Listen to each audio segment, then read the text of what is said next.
আমৃত্যু ভালোবাসি তোকে। লেখনীতে সালমা চৌধুরী। পর্ব 15। তানভীরের রুম থেকে খেয়ে আবির চলে গেছে নিজের রুমে। 1 মিনিটের মধ্যে মেঘ বের হয়ে গেছে। কোনো দিক না তাকিয়ে চলে গেল আবির ভাইয়ের রুমে। দরজার বাহির থেকে ধীর কণ্ঠে ডাকল, আবির ভাই।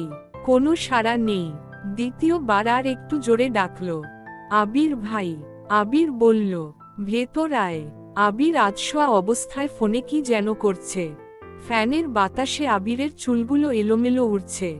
মেঘ আবির ভাইয়ের পায়ের কাছে দাঁড়িয়ে চুপচাপ চেয়ে আছে আবির ভাইয়ের হাতের পানে। আবির আকস্মাৎ বলে উঠল, কিছু বলবি? মেঘ কণ্ঠ খাদে নামিয়ে কাপা কাপা গলায় বলল, সরি আবির ভাই, এতটা লেগে যাবে বুঝতে পারিনি। উদ্ধৃতি চিহ্ন।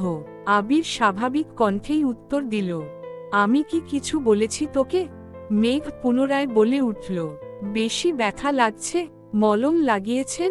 আবির গম্ভীর কণ্ঠে উত্তর দিল, না, কিছু লাগাতে হবে না। মেঘ তীক্ষ্ণ দৃষ্টিতে চেয়ে শক্ত কণ্ঠে বলে উঠল, লাগাতে হবে। মেঘের শক্ত কণ্ঠের কথা শুনে আবির মোবাইল থেকে চোখ সরিয়ে অষ্টাদশীর পানে তাকালো।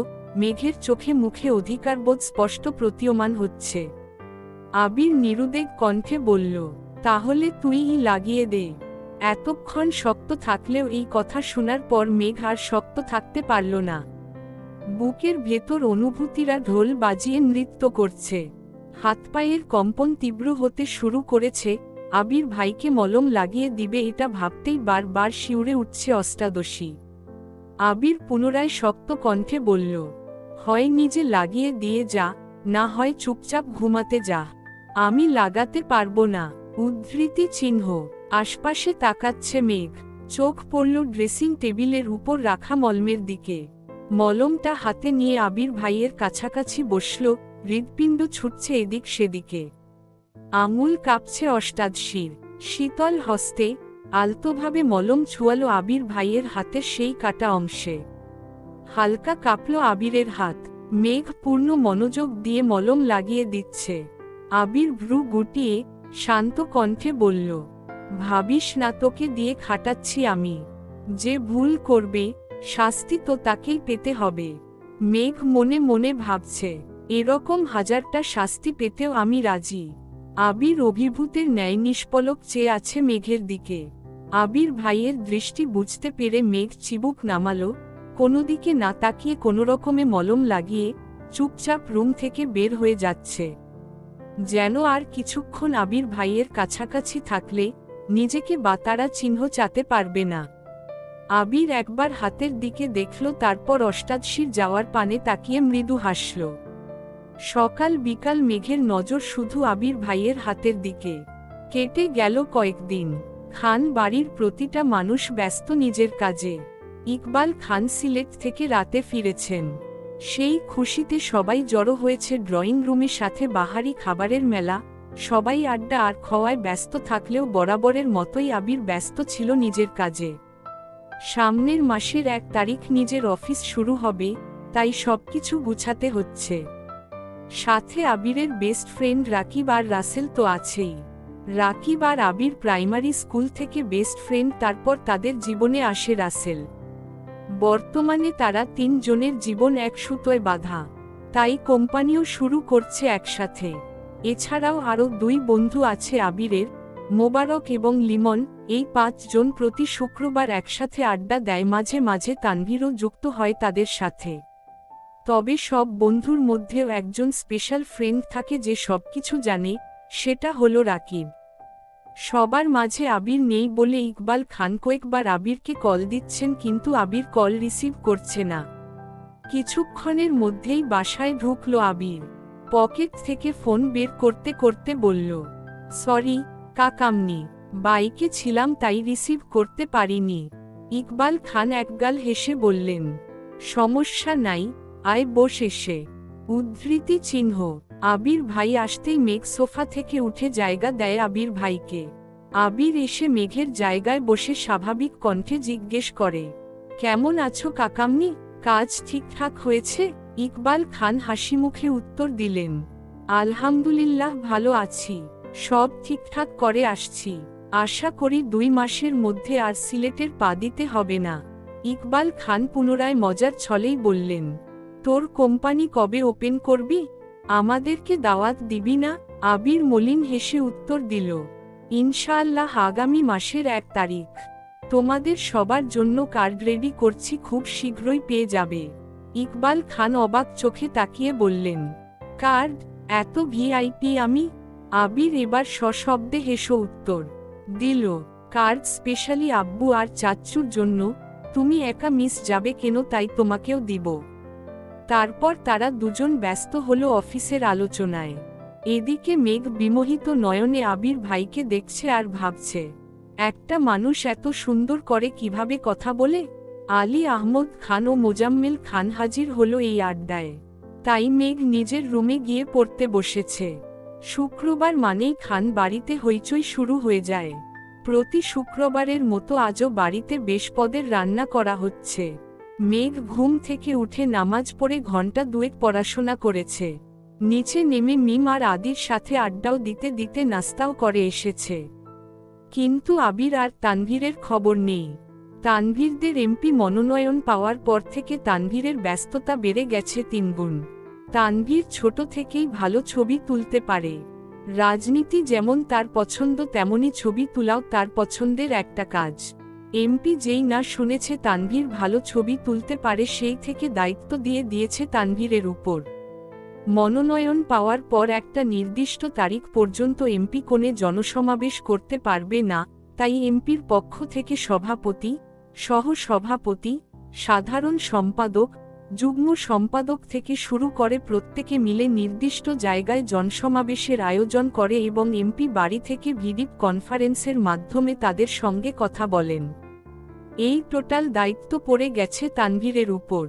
সারাদিন শেষে বাকিদের থেকে ছবি সংগ্রহ, এডিটিং, ভিডিও ক্রিয়েট সকল দায়িত্ব তানভীরের। সব কাজ শেষ করে ফিরতে ফিরতে রাত 12-1টা বেজে যায়। মাঝে মাঝে সময় পেলে একটু আগে চলে আসে। পুরোটাই এখন এমপির মতামতের উপর নির্ভর। ইদানিং আবির 8-9টার মধ্যে বাড়িতে ফিরে আসে। সময় সুযোগ মিললে তানভীর বাসায় এসে খেয়ে আবিরের বাইক নিয়ে আবার বের হয়।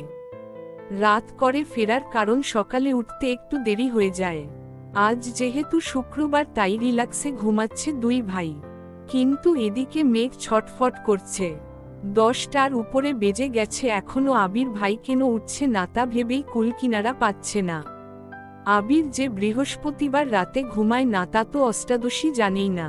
বৃহস্পতিবার রাত শুধু আবিরের শোকের রাত। ভোরবেলা নামাজ পড়ে ঘুমায়, উঠে 12টার দিকে। তারপর গোসল করে নামাজে যায়। অষ্টাদশীর কোমল মনকে কোনোভাবেই মানাতে পারছে না। তাই এত কিছু না ভেবে ছুটে গেল আবির ভাইকে ডাকতে। শান্ত হস্তে দরজা ধাক্কা দিল, সহসা খুলে গেল দরজা। জানালার পর্দা টানা, রুমে আলোর পরিমাণ সীমিত, ফ্যানের বাতাসে পর্দা উড়ছে এদিক সেদিকে।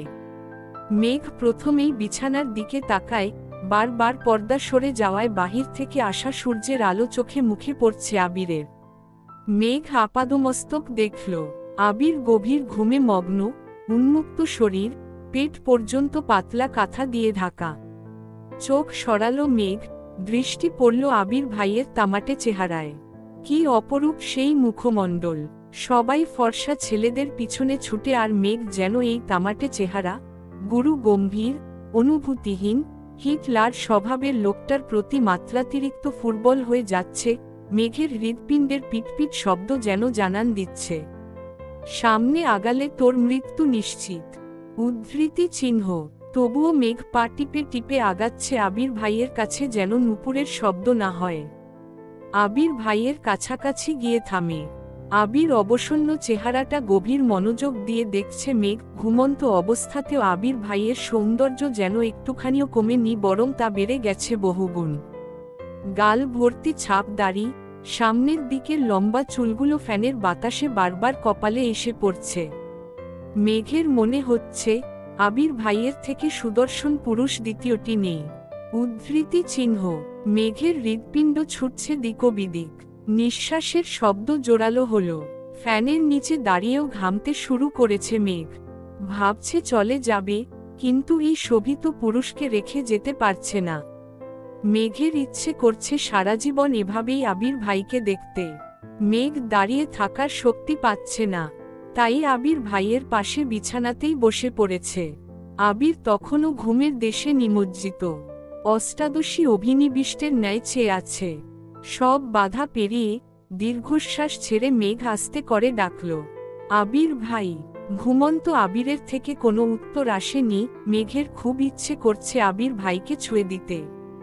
মেঘ আরেকটু এগিয়ে আবিরের কাছাকাছি বসল, কাপা কাপা হাত ছোঁয়ালো আবির ভাইয়ের গাল ভর্তি ছোট ছোট দাড়িতে।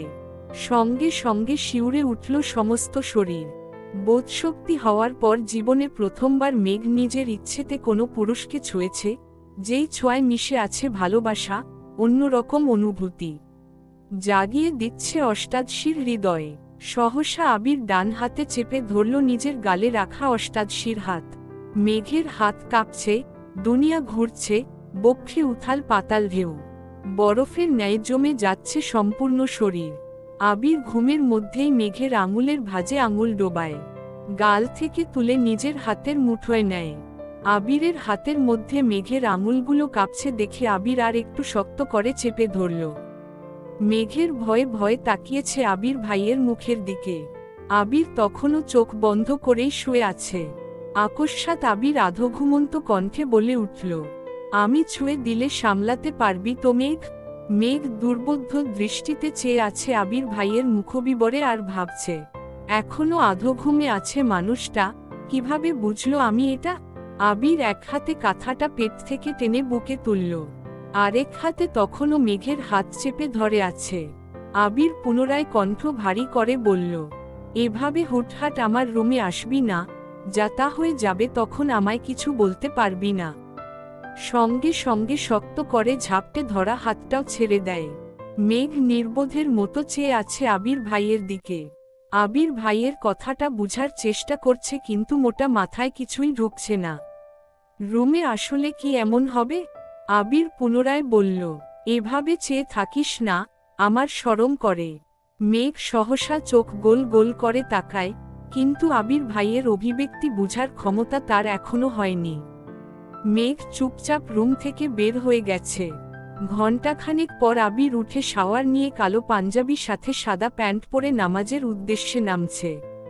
ইকবাল খানও রেডি হয়ে বেরিয়েছেন রুম থেকে। ইকবাল খান আবিরকে দেখে ডাকল, কিরে নামাজে যাচ্ছিস? আবির ঘাড় ঘুরিয়ে তাকিয়ে উত্তর দিল, হ্যাঁ, তুমি যাবে না? হ্যাঁ যাবে তো, আদি আসছে, ওকে নিয়ে যাই। দাঁড়া একটু, ইকবাল খান বললেন। মেঘ সিঁড়ি দিয়ে নামতে গিয়ে আবির ভাইকে দেখে ঠয় দাঁড়িয়ে পড়ে। সকালের ঘটনা মনে পড়ে যায় মেঘের। কালো পাঞ্জাবিতে মারাত্মক সুন্দর লাগছে আবির ভাইকে। নিজেকে নিজে সান্ত্বনা দিল, কিছু সুন্দর জিনিস দূর থেকে দেখায় শ্রেয়, কাছে গেলে জলসে যাবি। এক পা করে পিছন দিকে উঠছে। আবিরের দৃষ্টি পড়ে সিঁড়িতে থাকা অষ্টাদশীর দিকে। মেঘের কাণ্ডে আবির কপাল কুঁচকালো, তীক্ষ্ণ দৃষ্টিতে চেয়ে বুঝার চেষ্টা করল। আবির ভাইয়ের তাকানো দেখে মেঘ সহসা ছুটে রুমে চলে যায়। আবির, আদি আর ইকবাল খানও নামাজের জন্য চলে গেছেন। তানভীরও রেডি হয়ে দ্রুত বেরিয়ে যায়। এই সুযোগে মেঘ খেতে আসে। 3টায় মেঘের পরীক্ষা আছে টিউশনে, তাই রেডি হয়ে একেবারে বের হয়েছে রুম থেকে। পার্কিংয়ে গাড়ি আছে কিন্তু ড্রাইভার আঙ্কেল নেই দেখে ফোন বের করল কল দেওয়ার জন্য। তখনই আবির আঙুলে চাবি ঘুরাতে ঘুরাতে বের হলো। মেঘ ঘাড় ঘুরিয়ে তাকিয়ে আছে আবির ভাইয়ের দিকে। আবির বাইকের দিকে যেতে যেতে বলল, আঙ্কেল ছুটিতে আছে, কল দিয়ে লাভ নেই। উদ্ধৃতি চিহ্ন। মেঘ নিস্তব্ধ হয়ে দাঁড়িয়ে আছে। কি করবে বুঝতে পারছে না। রিকশা দিয়ে চলে যাবে নাকি আবির ভাই নিয়ে যাবে কিছুই বুঝতে পারছে না। আবির বাইক টেনে মেঘের সামনে এসে থামল। ছোট করে বলল, উঠো। মেঘ লাজুক হেসে বাইকে উঠল। আজ আর তাকে দ্বিতীয়বার বলতে হলো না। বাইকে বসেই আবির ভাইয়ের কাঁধে হাত রাখল। বাইক থামল টিউশনের সামনে। মেঘ নেমেই ভেতরে ঢুকে গেল। আসার পথে একটা কথাও বলেনি কেউ। কেই বা বলবে, মেঘতে সকালের ঘটনা নিয়েই এখনো আপসেট, আর অন্যদিকে আবির তো স্বইচ্ছেতে কখনো কথায় বলে না। মেঘ ভিতরে ঢুকে বন্যর পাশে বসল। দুই বান্ধবীর দুই একটা কথা বলতে বলতে আবির ঢুকল ভিতরে। স্যারকে সালাম দিতেই স্যার তাকালো আবিরের দিকে। কয়েক মুহূর্ত পর স্যার বলে উঠলেন, তুই আবির না? আবির হাসিমুখে উত্তর দিল, জি। কেমন আছেন স্যার? স্যার হাসিমুখে উত্তর দিল, আলহামদুলিল্লাহ ভালো আছি। তোকে কত বছর পর দেখলাম, দেশে আসলি কবে? 20-22 দিন হবে। বাসার সবাই কেমন আছে স্যার? আলহামদুলিল্লাহ সবাই ভালো আছে। মেঘই তো তোর বোন? উদ্ধৃতি চিহ্ন, জি স্যার, চাচাতো বোন। আবির উত্তর দিল। স্যার হাসিমুখে বললেন, ও তো পড়াশোনায় খুব ভালো, মনোযোগী, কিন্তু মাঝে মাঝে একটু ফাঁকি দেয়। তুই একটু নজর রাখিস। উদ্ধৃতি চিহ্ন, জি স্যার, আমি আসি তাহলে। আসসালামু আলাইকুম স্যার। মেঘ আর বন্যা এতক্ষণ অবাক চোখে তাকিয়ে আবির ভাই আর স্যারের কথোপকথন শুনছিল। এক বান্ধবী আরেক বান্ধবীর দিকে তাকাচ্ছে বারবার। এর মধ্যে স্যার পরীক্ষা শুরু করে দিয়েছেন।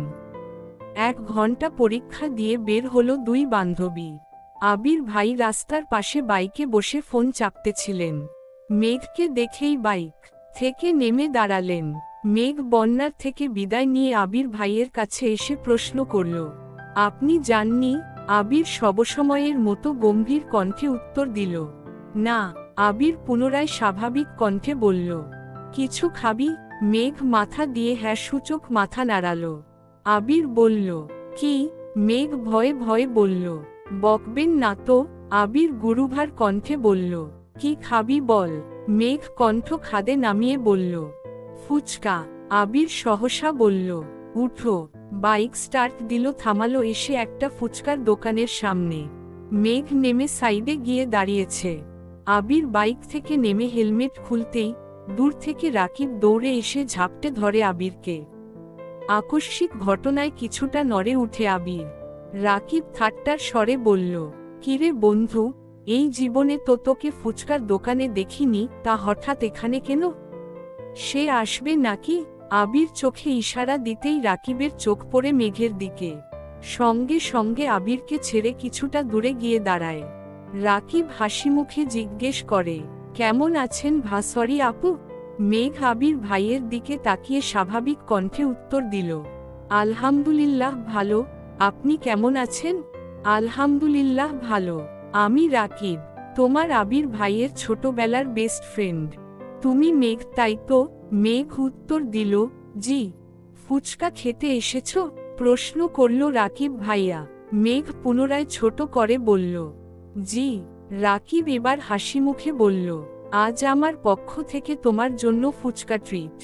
আনলিমিটেড ফুচকা খেতে পারো। মেঘ কিছু বলার আগেই আবির রাগান্বিত কণ্ঠে বলল, তোর ট্রিট দিতে হবে না। আনলিমিটেড ফুচকা খাওয়ানোর ক্ষমতা আমার আছে। উদ্ধৃতি চিহ্ন।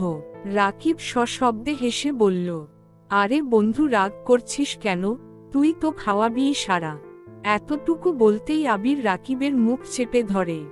রাগে ফুঁসতে ফুঁসতে বলে, নিজের কাজে যা, আমারটা আমাকে বুঝে নিতে দে। রাকিব কিছুটা আহত হল। মেঘের থেকে বিদায় নিয়ে যাওয়ার সময় আবিরের দিকে তাকিয়ে বলল, সন্ধ্যার পর চলে আসিস। আবির সহসা বলে উঠল, ঠিক আছে।